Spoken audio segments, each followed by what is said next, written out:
এগুলো আমার শখের বাগানের ড্রাগন গাছ। এই যে এরকম 10টা খুঁটি ড্রাগন লাগিয়েছি।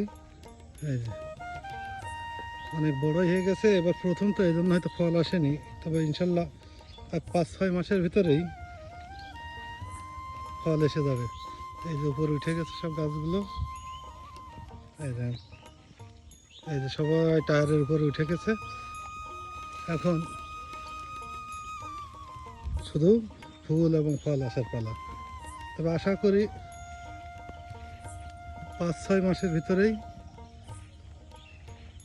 ফল এসে যাবে।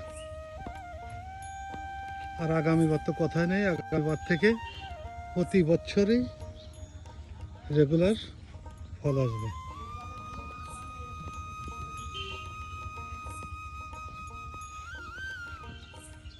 এটা হচ্ছে হাইড্রোজাম।